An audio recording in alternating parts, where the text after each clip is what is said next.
तो हाय Deepanshu, hello, welcome, आपका स्वागत है। और बहुत अच्छा लगा। फर्स्ट ऑफ ऑल कॉन्ग्रेचुलेसन आपके सिलेक्शन के लिए, बहुत बधाई आप। You sir, thank you. सो पहले आप ब्रीफ इंट्रोडक्शन अपने बारे में बता दीजिए और अपने सिलेक्शन प्लीज। सर मैं निवासी सोनीपत का हूँ। जी। और मैंने सारी स्कूलिंग भी मेरी वहीं से हुई है। और फिर मैंने ग्रेजुएशन की है बीएससी के अंदर, हिंदू कॉलेज दिल्ली यूनिवर्सिटी से। और उसके बाद मैं फिलहाल अभी campus law centre Delhi university में एलएलबी भी कर रहा हूँ। जी। और सर मैंने फिर वहां से ग्रेजुएशन होने के बाद मैंने साल भर ये तैयारी की थी, और मेरा इस बारी में 23 वाले में सिलेक्शन हो गया सर, जी। Preventive officer. बहुत बढ़िया, बहुत बहुत बधाई आपको, congratulation. Thank you sir, thank you. तो आपने ये किस प्रिपरेशन कब स्टार्ट किया था, मैंने स्टार्ट द प्रिपरेशन?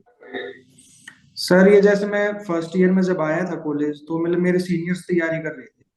तो मेरे को तब पता चला था कि भाई ठीक है, एक एसएससी का भी सीजीएल का भी कोई एग्जाम है। तो जी। लेकिन मेरे को कोई टीचर का कोई आइडिया नहीं था, कोई सिलेबस का नहीं था, बस इतना था कि हाँ ठीक है, मैथ आता है, रीजनिंग आता है, इंग्लिश आती है, ठीक है, नॉर्मल पेपर आता है, ऐसा कुछ नहीं। फिर वो कोविड आ गया सर, लॉकडाउन हो गया, घर पे था। तो फिर ये हुआ कि चलो अब तैयारी स्टार्ट कर लेता हूँ, देखता हूँ।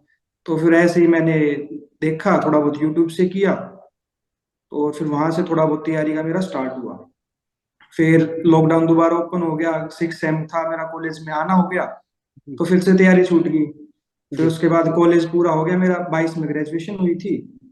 तो फिर मैंने जून में, 22 के जून में मैंने स्टार्ट की थी अच्छे से प्रिपरेशन, लाइब्रेरी वगैरह जाके पढ़ता था। तो सर फिर वो 1 साल वहां पे की थी प्रिपरेशन। बेसिकली आपने जून 2022 में प्रॉपर तरीके से आपने स्टडी किया। हाँ जी सर, कॉलेज के बाद स्टार्ट की थी। हाँ, उससे पहले तो बस आपने जाना कि भाई कैसे एसएससी का एग्जाम है, कैसे करना है, क्या करना है, राइट। हाँ जी सर।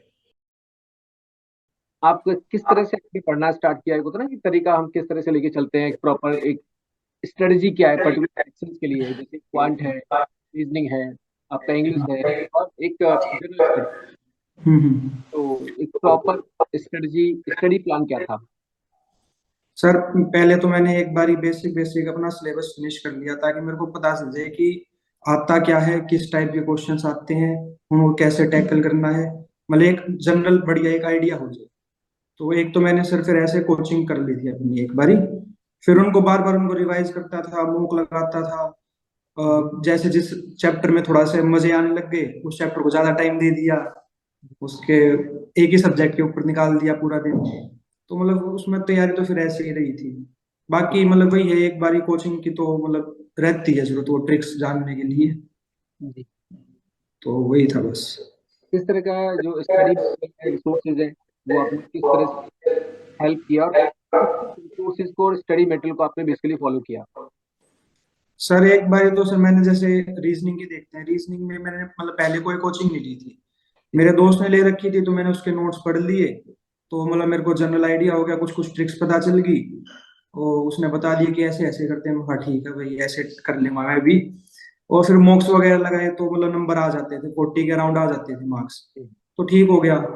फिर उसके बाद मेरे को मेंस में हुआ कि मेंस के टाइम पे की जरूरत पड़ेगी, मेरी क्रिटिकल वीक थी थोड़ी। क्रिटिकल में मार्क्स ही नहीं आते थे, 10 क्वेश्चन अटेम्प्ट करता मॉक में, 3 ठीक 4 ठीक बस। तो फिर वो 2022 वाला जब मेंस आया, उस टाइम पे मैंने पढ़ाई की। उस टाइम पे ही बैच लिया था प्रॉपर। तो लेकिन वो फिर थोड़ा पैनिक हो गया उस टाइम पे। तो वो अच्छा नहीं हो पाया। फिर मेरे को फिर से ऐसा नीड हुआ कि मेरे को क्रिटिकल बहुत ही अच्छे से करना है। जी। तो फिर आपका वो बैच ले लिया था मैंने, क्रिटिकल वाला, कि वहां से फिर वो क्रिटिकल करनी। रीजनिंग में तो सर मैंने ऐसे किया था। इंग्लिश में वही था, दोस्त ने नोट्स बना रखे थे, थोड़ी बहुत मैंने यूट्यूब से कर लिया।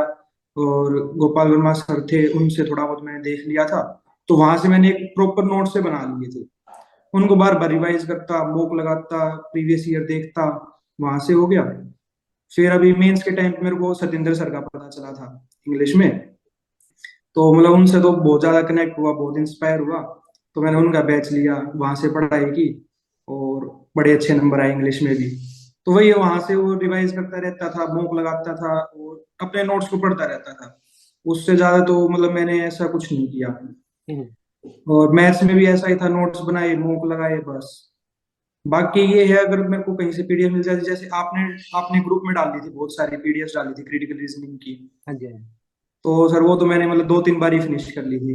एक बार ही किया, 2-3 क्वेश्चन करते हुए मगर ठीक है अब दोबारा से करूंगा इनको, एक हफ्ते बाद दोबारा करूंगा, फिर देखूंगा अब कौन से गलत आ रही है। तो सर वो वैसे वहां से ऐसे किया था। तो बेसिकली जैसे आपने सबसे पहले है कि आपने जनरल एक सिलेबस है उसको कवर किया, हाँ जी सर। और उसके बाद बेसिकली आपने फिर उसमें अपने नोट्स बनाए, हम्म। सारी चीजों को प्रॉपर तरीके से आपने लिखे। हाँ जी। पहले तो सर जैसे मैंने ऐसे मतलब पूरे हिंदी इंग्लिश पूरे ऐसे करके नोट्स बनाए, फिर मेरे को ही पढ़नी है अब और किसी को तो क्या। तो जैसे समझ में आते मैंने हिंदी लिखी, बीच बीच में तो सर मैं जैसे हरियाणा से तो हरियाणवी भी लिख दी मैंने बीच बीच में कि समझ में आनी चाहिए। जी। फिर उसके बाद मैंने लास्ट में तो ना इतने शॉर्ट और क्रिप्स नोट्स बना लिए थे, जैसे आपका क्रिटिकल का बेस्ट था ना, मैंने सिर्फ आधे पेज पे मेरा स्टेटमेंट एंड कंक्लूजन पूरा हो गया, आधे पेज पे मैंने अजम्पशन कर लिया कि लास्ट टाइम पे बस मेरे को ये 4-5 पॉइंट देखनी है बस। हम्म। ऐसे मैथ्स के भी फॉर्मूलेज मैंने लिख लिए, पूरे पूरे चैप्टर मेरे एक पेज पे खत्म हो रखे थे। नहीं, अब जैसे एक तरीका होता है बच्चों का कि एक तो होता है कि मेरे को ना शॉर्ट शॉर्ट नोट्स में पढ़ना, और एक होता है बच्चा करता है कि नहीं यार मेरे को डिटेल में एक बार पढ़ना है। जैसे कि मैं समहाउ कोशिश करता हूँ किसी भी टॉपिक को बहुत डिटेल में ले जाता हूँ, क्रिटिकल वगैरह जिससे में, हम्म। क्योंकि जब तक आपका थॉट प्रोसेस पूरा क्लियर नहीं होगा तो क्वेश्चन कहीं से भी पूछा जा सकता है, हाँ जी उसको सर। फील नहीं कर पाते। तो उसमें आपको क्या लगता है कि डिटेल स्टडी है या short trick based previous year पढ़ना चाहिए? सर मुझे ऐसा लगता है कि डिटेल पढ़ना चाहिए। आज के टाइम पे सर कोई भी ऐसा बच्चा कोई नहीं होगा जो सिर्फ एक एग्जाम देता होगा, हम्म। वो साथ साथ में बहुत सारे एग्जाम्स की ट्राई करता होगा। तो हम्म। एक सिर्फ एक एग्जाम को लेकर ही तैयारी करना तो सर मेरे हिसाब से अच्छा नहीं है। उसको ऐसा डिटेल पढ़ लो कि किसी भी एग्जाम में आए वो मेरा कंसेप्ट क्लियर हो गया, वो मेरा चैप्टर क्लियर हो गया। तो डिटेल में ही करना चाहिए सर कोर्स तो एक बारी। जी। तो इसमें बेसिकली अगला सवाल आपसे ये है दीपांशु जी, कि जैसे चैलेंजेस आते हैं, हम पढ़ाई करना स्टार्ट करते हैं और एक ऐसा मोड आता है कि हमें लगता है कि शायद हम सही ट्रैक पे हैं या नहीं है। तो किसी तरह के चैलेंजेस आपने फेस किए या फेस किया तो किस तरह से उसको हैंडल किया? सर जैसे मेरा 2022 वाला मैंने मेंस दिया था, मेरा हुआ नहीं। तो उस समय मुझे हुआ था कि मैं ठीक तो कर रहा हूँ, मेरी मतलब ग्रेजुएशन भी काफी अच्छी हुई थी, बीएससी में अच्छा था मैं। तो मेरे को हुआ कि मैं जैम दे के एमएससी कर लेता अच्छी जगह से, आईआईटी एनआईटी से। तो मैं उस टाइम पे हुआ था यार फील्ड, तो मैंने ठीक तो ले ली ना, कैट वगैरह की तैयारी करके एमबीए कर लेता, कुछ ही सेट चला जाता। अनसर्टेनिटी है यहाँ पे तो बहुत ज्यादा, क्या मैं ठीक कर रहा हूँ नहीं कर रहा हूँ, उस समय तो बहुत हुआ था। लेकिन फिर ये था कि नहीं अब एक बारी कर लिया तो एक बारी तो मतलब अच्छे से एक अटेम्प्ट और देना है, अगर नहीं होगा तो उसके बाद देखूंगा, लेकिन एक बारी तो और अच्छे वाला अटेम्प्ट दूंगा। नहीं, कई तो बार होता है कि हमें जैसे बहुत सारे साथ के स्टूडेंट मिलते हैं और वो कहते हैं कि ना मेरे को ना 3 साल हो गया, कोई कहता है 4 साल हो गया, और हाँ जी सर। आपने जैसे कि प्रूव किया कि भाई अगर सही से स्टडी की जाए तो 1 साल में भी क्वाइट पॉसिबल है, और आपने 1 साल में किया है। हाँ जी राइट। सर। लेकिन जब तैयारी कर रहे होते हैं तो कई बार ऐसा होता है कि यार इनको 3-4 साल हो गया, हम्म। अनसर्टेनिटी है, तो कई बार हमारा मन डाइवर्ट हो जाता है। उसको आपने हैंडल किया तो वो कि भाई एक बार तो अपना पूरा दम लगाना है, हम्म। बाद में सेकंड बी प्लान भी लेना पड़े, लेकिन पहले ए प्लान को पूरी तरह से आप कोशिश करना चाहिए। हाँ जी सर। कई राइट। बार ऐसा भी होता था कि पढ़ने का मन नहीं है आज, आज सुबह उठा यार मन सा तो नहीं कर रहा, फिर मेरे को ऐसा होता था ठीक है मन नहीं कर रहा, आज पूरा दिन एंजॉय करते हैं, कल देखूंगा। मतलब आपने बेसिकली जब मन है तभी आपने पढ़ाई की, ऐसे उसको एक तरह प्रेशर के रूप में लेके पढ़ने से वो अच्छा भी नहीं है, उसमें कुछ समझ में भी नहीं आना है। राइट। वही है, जिस दिन मन नहीं होता था ना उस दिन बस मैं ऐसे ट्राई करता था कि बस 2 ढाई 3 घंटा निकाल लूं, इतना पढ़ लूं। क्योंकि फिर वो ना डेली डेली वो रूटीन हो गया था, तो किसी भी दिन रूटीन टूटता था ना नहीं पढ़ रहा हूँ, तो अंदर से बुरा लगता था यार आज तो मजा नहीं आया, आज तो कुछ कुछ रह गया, कुछ तो दिन में करना था, कुछ रह गया। तो मतलब मैं 2-3 घंटा तो फिर भी निकाल लेता था। लेकिन फिर मैं वही है पूरे दिन अपना मूवीज देख ली, घर पे बैठ गया, बाहर घुमाया दोस्तों के पास, मतलब ऐसे कर लेता था कि ठीक है थोड़ा पढ़ लूंगा बस। अच्छा, इसमें मॉक का क्या रोल रहता है? जैसे मॉक हमें किस तरह से हेल्पफुल होते हैं हमारे प्रिपरेशन में? सब मॉक के बिना तो तैयारी हो ही नहीं सकती, मॉक तो मोस्ट इम्पोर्टेंट है। मतलब प्री के टाइम पे सर मैंने ना बहुत कम मॉक लगाए, तो 2022 वाले में उस समय में मॉक बहुत थोड़े लगाता था, कभी कभार लगा लिया, हफ्ते में 2-3 लगा लिए बस, एक लगा लिया ऐसे करता था। हम्म। लेकिन मतलब फिर वो मेरे को पता चला ना कि नहीं मॉक का तो बहुत इंपॉर्टेंस है। जैसे सर मैं मॉक को ऐसे लगाता था आधे घंटे में अपना पूरा कर लेता था जितना मेरे को आता था। 10-12 मिनट मैथ करता था, 25 में से 12, 13, 15, 16, 17 जितने क्वेश्चन हो एक बारी में करके साइड में हो गया। रीजनिंग भी 10 से 12 मिनट में करता था। जो मेरे को एक दो टाइप पता थी, यहाँ पे टाइम ज्यादा लगेगा छोड़ दो उनको, बाद में देखूंगा। तो लगभग 20 के करीब क्वेश्चन अपने करके 10-12 मिनट में रीजनिंग के, वो भी साइड में। इंग्लिश भी 5-6 मिनट में पूरी हो जाती थी, जीके भी। तो सर लगभग लगभग मैं आधे घंटे में अपना 80% के करीब पेपर अपना कर लेता था। बाद में 20 मिनट अपना आराम से पेपर करता और 10 मिनट आराम से बैठता कि हाँ अब हो गया। राइट। वो प्रेशर नहीं आने दिया। वो सर ये मॉक से पता चला मेरे को। पहले तो हम्म। मैं ऐसे करता था, स्टार्ट हो गया, मेरे को ये था कि मेरी रीजनिंग अच्छी है, मैथ अच्छा है, इनको स्टार्ट कर लेता हूँ पहले। सर 40 मिनट्स 45 मिनट्स कहाँ चलेगी पता ही नहीं चलता। हम्म। फिर वो 15 मिनट्स बची, 17 मिनट्स बची, उसमें इंग्लिश भी करना, जीके भी करना। तो वहां पे पैनिक हो गया कि अब यार कैसे होएगा। लेकिन फिर वो मॉक से पता चला कि नहीं नहीं ऐसे ऐसे करना है। और फिर एक वो भी होता है, ऑल इंडिया रैंक का भी पता चल रहा है साथ साथ में, जो सीरियस एस्पिरेंट्स उनके बीच में वही कहाँ स्टैंड कर रहा हूँ मैं। जैसे ऑलिव तो बोर्ड का ये फ्री लाइव मॉक वगैरह होता है, ये आपने दिया है कभी, इसमें पार्टिसिपेट किया है? सर मैंने हाई लाइव मॉक्स तो सारे दिए थे लगभग, जी, अच्छा। प्री में भी और मेंस में भी। तो इसमें ऑल इंडिया जो रैंक आती है तो वो आपको पता चलता है, उससे आपको लगता है कि ये किस लेवल पे है? मुझे सर जैसे मैंने पहले वाला, जब मेंस के मॉक स्टार्ट ही हुए थे ओली बोर्ड पे 23 वाले के टाइम पे, पहला मॉक दिया मैंने। जी। सर मेरे मार्क्स बने कुछ 310। मैं देखूं 310 रैंक, 310 मार्क्स पे भी मेरा रैंक 5-6 हजार कुछ ऐसे है। मेरे तो थोड़े नंबर है, मेरे को तो लगा था बहुत नंबर है। हम्म। लेकिन दिखा रहे ये तो 5-6 हजार रहेंगे तो थोड़े नंबर हैं और बढ़ाने पड़ेंगे। हम्म। फिर वहां से वो ऐसे वाले मोटिवेशन मिलता है कि नहीं भाई, बाकी सब भी कर रहे हैं तैयारी, थोड़ा और पुश लगाना पड़ेगा, राइट। एक दो क्वेश्चन और करने पड़ेंगे एक्स्ट्रा, तभी बात बनेगी। राइट, एक एग्जाम सिनेरियो समझ में आता है। और ऑलिव बोर्ड का जो मॉक है वो एक स्टैंडर्ड क्वालिटी का मॉक भी है, और जहाँ पे बच्चों ने काफी उसको जितने भी रैंकर्स हैं सभी ने उसको फॉलो किया। और वहाँ पे कंपटीशन है, तो एक्चुअल आप एग्जाम में कैसे करेंगे तो वो सिनेरियो आपको पहले से ही समझ में आ जाता है कि भाई बाकी लोग कर रहे हैं तो अपन को भी करना चाहिए। हाँ जी सर, हाँ जी। Right, right. और एक जेन्युइन मॉक भी है बिल्कुल, जो मतलब एग्जाम में जैसा आता है ना, नियर अबाउट बिल्कुल वैसा ही वो मॉक के अंदर आता है। तो फिर थोड़ा सा ना वो भी रहता है कि हाँ ठीक है भाई यही एग्जाम लेवल है बस। तो फिर थोड़ा मतलब हेल्प रहती है उससे। हम्म। अच्छा, आपको क्या लगता है कि which type of mistakes student should avoid in preparation? मतलब कौन सी मिस्टेक ऐसी है जो स्टूडेंट को अवॉइड करनी चाहिए? जैसे आपने एक साल तैयारी की और कुछ लगता है कि यार मैंने वो टाइम ना एवं ही मैंने वेस्ट कर दिया, तो ऐसा कौन सी मिस्टेक्स हैं जो अवॉइड करनी चाहिए अगर कोई बच्चा तैयारी करना चाहता है, एक फ्रेशर बच्चा? सर मेरे को ऐसा लगता है कि एक बारी में अपना कोई टीचर डिसाइड कर लूं। ये नहीं कि 15-20 दिन एक टीचर के पास पढ़ के नहीं अब मजा नहीं आ रहा मैं दूसरे के पास जा रहा हूँ। वो भी फिर वही टीचर भी वही सेम ही चीज पढ़ा रहा है स्टार्टिंग से, फिर वही वही टॉपिक ही दोबारा पढ़ लिया, फिर नहीं अब इससे भी मजा नहीं आ रही, इन टीचर से भी मजे नहीं आ रहे, अब दूसरे के पास जा रहे हैं। तो मेरे को ऐसा लगता है कि अपना एक हफ्ता निकाल लो बेशक, लेकिन एक बार अपने प्रॉपर एक टीचर को डिसाइड कर लो। और मतलब उनको ब्लाइंडली ट्रस्ट कर लो, क्योंकि सभी टीचर अच्छे हैं, राइट। सभी टीचर सिलेक्शन देते हैं। आपको जहां से कनेक्टिविटी हो रही है और जो अच्छा पढ़ा रहा है उनसे पढ़ना चाहिए, और एक बारी में अपना सिलेबस को फिनिश करना चाहिए।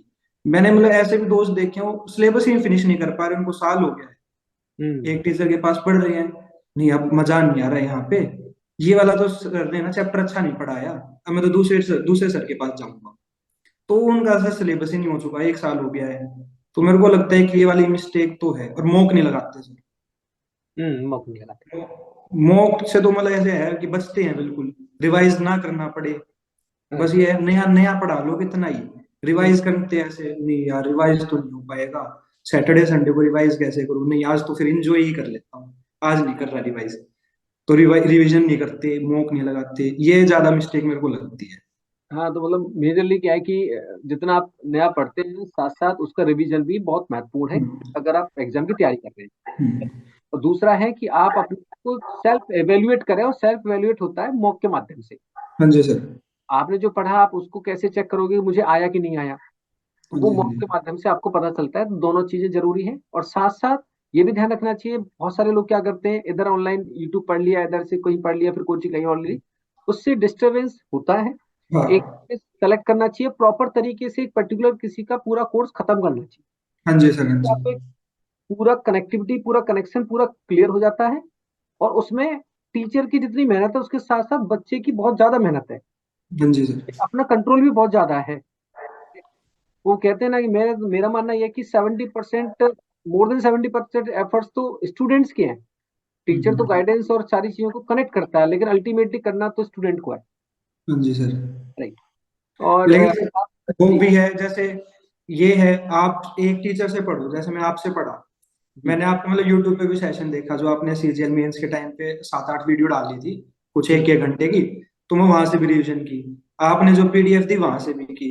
अब जी बच्चे क्या करते हैं, इन टीचर से भी पीडीएफ मिल गई, यहाँ से भी पीडीएफ मिल गई, वहां से भी मिल गई, अब प्रीवियस ईयर भी लगा लेता हूँ। तो इतना ज्यादा चीजें इकट्ठा कर लेते हैं, फिर उनको प्रेशर फील होता है कि भाई ये तो मेरे से एक ही चैप्टर नहीं हो रहा है, इतनी जगह ऐसे ही इकट्ठा कर लेते हैं। तो मेरे को ये लगता है एक टीचर से पढ़ो, वो सफिशियंट मटेरियल दे रहा है तुम्हें। हम्म वो जो भी पीडीएफ दे रहे हैं सर, जो भी पढ़ा रहे हैं, यूट्यूब पे सेशन पे आने के लिए बोल रहे हैं, बस वो एक टीचर को फॉलो करो। हाँ सिलेबस पूरा हो गया तो ठीक है, कोई सा टॉपिक तुम्हें वीक लग रहा है तो देख लो किसी की वीडियो यूट्यूब पे, नहीं तो एक टीचर सफिशियंट है। राइट। तो मैंने जैसे क्या है, मेरे को बैंकिंग तो मैं बहुत ज्यादा पढ़ाता आया हूँ कई सालों से, और एसएससी मैंने ऑफलाइन ऑफलाइन काफी पढ़ा है। मैं अभी भी ऑफलाइन एसएससी डील करता हूँ। ऑनलाइन में मैंने बीच बीच में मेंस की बैचेस के रूप में काफी कंट्रीब्यूट किया, लेकिन अभी से मैंने सोचा है कि बच्चों की भी डिमांड आती है तो मैं भी अपना एसएससी का जैसे कोर्स लेके आऊँ प्रॉपर तरीके से। अभी 2024 के लिए मैं लेके आ रहा हूँ, तो प्रॉपर क्या है कि जो बच्चा मुझसे कनेक्ट होगा तो उसको मैं पूरा सिलेबस पढ़ा पाऊँ। हाँ जी तो सर। एक बार मेरा भी ये होना चाहिए कि मैं उसको जीरो से टॉप लेवल तक जो भी जुड़ा है उसको पूरे तरीके से पढ़ाऊँ, बाकी उसका अभ्यास, उसकी प्रैक्टिस, उसको पीडीएफ, वन स्टॉप सॉल्यूशन दिया जाए सर। और ऐसे ही इस फैकल्टी के पास ही भी कनेक्ट होना चाहिए कि किसी भी सब्जेक्ट में उसको वन स्टॉप सॉल्यूशन, उसी की पीडीएफ, उसका सारा सिलेबस कवरेज उनको मिल जाए। हाँ जी सर। राइट। जैसे सर मेरे को आपका ना, मैंने आपकी वीडियो तो देखी थी पहले, लेकिन मेरे को ये था कि आप बैंकिंग में पढ़ाते हो, जी जी तो बैंकिंग में मेरा जाने का ऐसा कोई मन था नहीं, जी तो फिर मैंने आपका बैच लिया नहीं। लेकिन वो 22 वाले में वो कलेक्टिव बैच आया, तो मैंने ऐसी वीडियो देखी आपकी शुरुआत वाली 2-3, तो मेरे को लगा कि मजा तो आ रहा है। और अब सर सीजीएल मेंस में ही पढ़ा रहे हैं तो चलो यहीं पे ही पढ़ता हूँ। तो मैंने आपकी वो वीडियोस देखी, जी। फिर मैंने वो लोग मेंस हो गया उसके बाद भी मैंने वो 2-3 बार ही देखी। फिर मैं तो चाहता था कि आपका मेंस वाला प्रॉपर बैच आ जाए। तो आपका पोस्टर भी आया था, फिर वो चेंज हो गया तो आपका फिर वो क्रिटिकल वाला आया था सिर्फ। तो मेरे को ठीक है भाई, क्रिटिकल ही ले लेता हूँ, सर से पढ़ना है मेरे को, अच्छा पढ़ाते हैं। मेंस वाला नहीं आया तो कोई नहीं, क्रिटिकल पूरी कर लेता हूँ मैं यहाँ से भी एक बार फिर से। जी। तो वही था। नहीं, अब मैं इस बात, मैं भी काफी बच्चों ने कंप्लेन किया तो मैं इस चीज को लेकर चलूंगा, और मैं भी अपना बैंकिंग में तो मेरा है ही जो मैं करता हूँ, हम्म। लेकिन एसएससी में मैंने बस काफी सालों से मैंने एसएससी भी पूरा पढ़ाया है, ऐसा नहीं है। हाँ बट जी वो सर।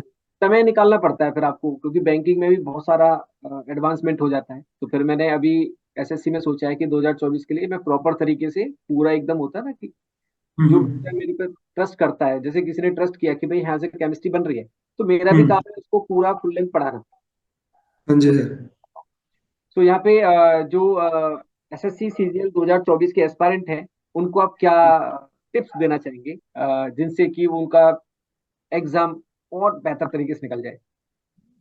सर मेरी तरफ से तो यही टिप्स रहेगी कि टेंशन बिल्कुल नहीं लेनी है, बिल्कुल काम रहो, पेशेंस रखो, अपने आप एक पोस्ट पक्का मिल जाएगी। जो पैनिक नहीं होएगा उसको तो जरूर मिलेगी।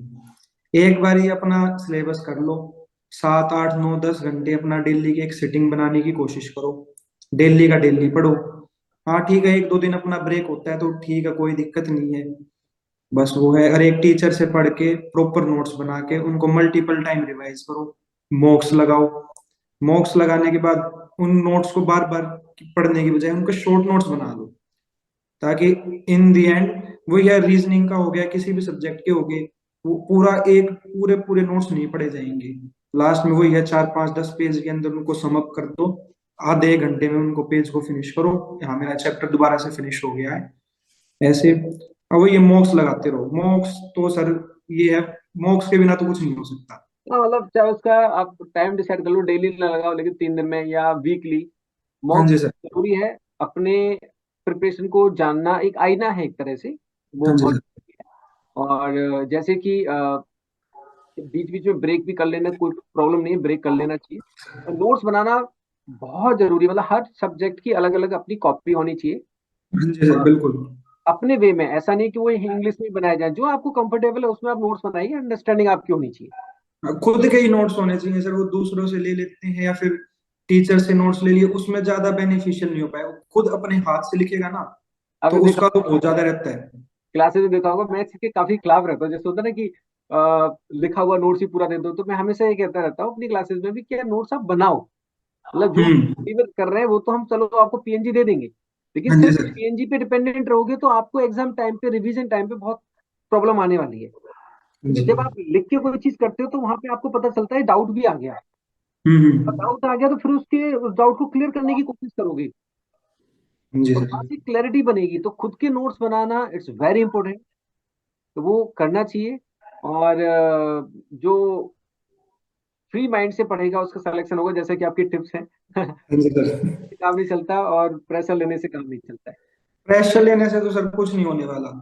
जी। वही है, ज्यादा से ज्यादा ये हो जाएगा कि इस बारी में नहीं हुआ तो नेक्स्ट बारी में जरूर हो जाएगा। इस वाले एग्जाम में नहीं हुआ तो और कोई सा एग्जाम है उसके अंदर हो जाएगा। टेंशन लेने से तो बल्कि सर वहां पे 2 क्वेश्चन कम ही करके आएगा बच्चा। जी। एक टेंशन का लास्ट तो में ये। सवाल है कि फैमिली का क्या रोल रहा, फैमिली का सपोर्ट कैसे, मतलब वो बिना, उनके बिना सपोर्ट के भी बहुत, उनका सपोर्ट सबसे बड़ा सपोर्ट होता है फैमिली का support। तो फैमिली का तो फुल सपोर्ट था। कोई ऐसे कोई परेशानी नहीं, बिल्कुल आराम से उठना, आराम से भाई जाओ अपना पढ़ो। ठीक है, घर पे पढ़ना है घर पे पढ़ लो, लाइब्रेरी जाके पढ़ना है लाइब्रेरी पढ़ लो। घर पे आ गया कुछ भी चीज भाई, ये चीज चाहिए तो ठीक है बोल लो, जब भी आ जाएगी, कोई दिक्कत नहीं है। वही है, एग्जाम जैसे मेरा 22 वाला नहीं हुआ था, कोई दिक्कत नहीं बेटा, अगली बारी कर लेना, क्या दिक्कत राइट। होगी। ये थोड़ी ना है कि यही एग्जाम है बस, और भी आगे लाइफ बहुत है। और कैसा एग्जाम देना हो जाएगा, और नहीं भी होगा तो क्या दिक्कत होगी। तो मतलब सर ऐसे फैमिली का सपोर्ट तो सर पूरा ही रहा था।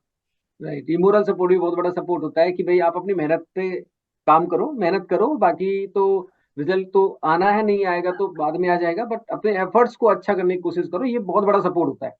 हाँ जी सर। दीपांशु जी, बहुत अच्छा लगा आपसे बात करके, और फ्यूचर में आप बहुत और भी अच्छा करेंगे, और कोशिश करेंगे आपसे कभी मुलाकात भी होगी, डेफिनेटली। बिल्कुल सर। अच्छा लगा। Thank you so much. Thanks so ठीक। Much. Thank you sir. Bye bye. Bye.